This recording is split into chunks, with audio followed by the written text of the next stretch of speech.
went 5-4 and won last time. Is it weird at all? Because he's worn Virginia stuff, he's gone there, but he's coaching this, and you want to send him off right, but that dynamic seems interesting. Yeah, it is a little strange, but at the same time, it has to happen. You know, it does. You know, we wish the best for them, and so to hog him, I guess, and you know, that's his job, and so he needs to take care of business, and he's a professional. He knows what he's doing, and we're glad that he's with us for this bowl game, and that was one of his contingencies. He wasn't going to coach anywhere else unless he could coach us in the bowl game, and we're glad he's doing that and looking forward to winning as a team and winning for him. I can't imagine a non-championship situation with higher stakes than this game. Right. 10 wins, that's a stated goal by you guys, which is, you know, aggressive to say publicly, hey, we want 10, and you're right at this. Utah, Broncos last game, you guys don't seem like you need any real extra motivation for this game, right? Yeah, there is a lot of stake for this game. Yeah, you know, we obviously want to be in the Final Four teams in the playoff, but if that doesn't happen, what a better way to go out than to play Utah. And there is no better way to go out and to play these guys. And they're a great team, and we respect, we give all the respect to them for what they've done, and they've beaten us the last few times we played them. And so that makes this game much more bitter for us, and more exciting, and a lot of joys to come if we beat these guys. And great team, like I said, but there's a lot at stake, and we're excited to go play them down in Vegas. After the last 4 games where Utah won, did you want one more shot at Utah? When you heard there was a chance, did you want Utah? Everyone did, yeah. Everyone wanted to play Utah, and you know, for me, I've only played in a game against them one time, and so for me, it's going to be something semi-new, and it's going to be something very serious as a senior, as a leader on the team, to make sure that we're ready. And there's lots of questions, lots of whisperings around the locker room, you know, who's coming in, who's next. But at the same time, though, this game, the fact that it's Utah, we are extra focused for them, and it's helped kind of silence the questions. It's helped kind of silence the drama a little bit of who's going to be the next coach, because we're playing them, and we just want to beat them. How has practice been with everything that's going on?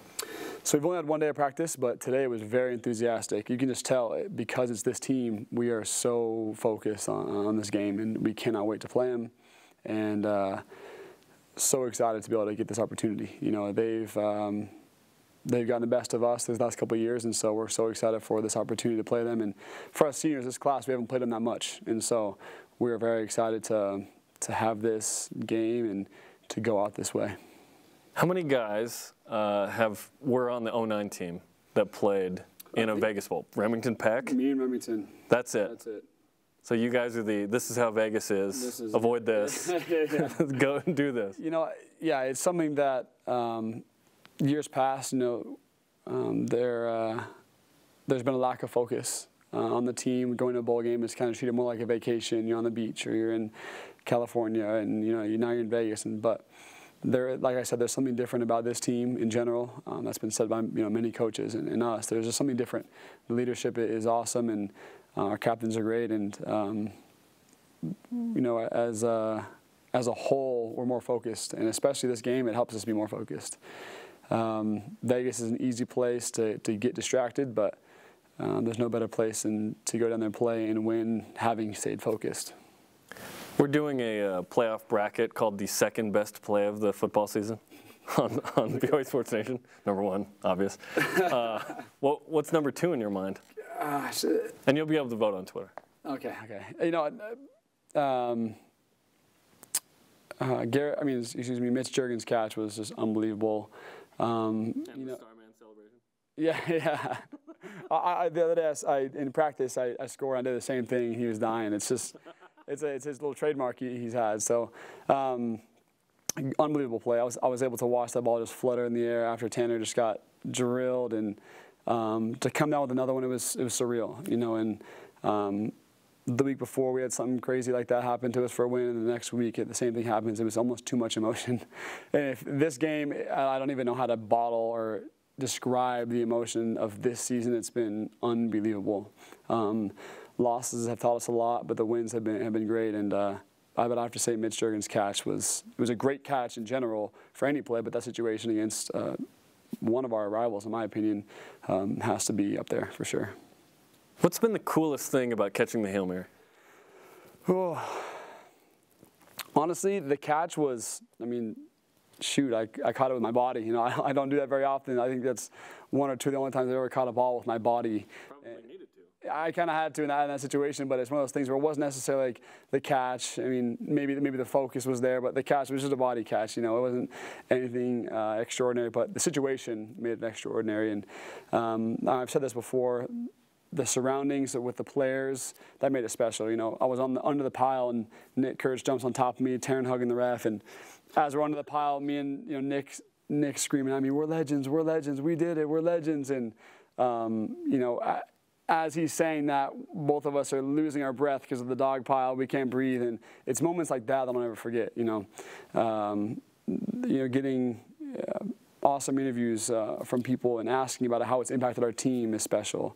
Just seeing it replays, it's just special, and how it kickstarted off our season. It wasn't necessarily that one play, but what it did for the program, and seeing how, I guess, it kind of jump started our season against a great team was made it special. The clip made the rounds online of you finding out, I think, from Taysom Hill of, oh, he's out for the season. Yeah. You didn't know until Taysom told you in that moment? I heard maybe not, but then once he came back in the game, it was like, oh, he must be fine. But that's just because he's a beast, when he came back in that second time. But when I had so much emotion from the catch, and it was just pure joy. And then I forgot who it was, put their arm around me and said, you need to get in there and see your boy, Taysom, because it's not looking good. And so I hurried as fast as I could in there. And once I saw him and just saw the emotion from him in his face, and then after that hug I gave him, he just told me, he said, it's over for the season. And I didn't know what it was like for his career at that point, but in that moment it seemed like this was never going to end. This is the most bittersweet moment of my life. And obviously his foot's doing great now, and he's going to do great things in football again. But that moment was bittersweet for sure. Having something so great happen, having something so tragic happen to one of your best buddies is tough. But luckily things are great for him now, and I wish him the best. Have you rewatched that clip?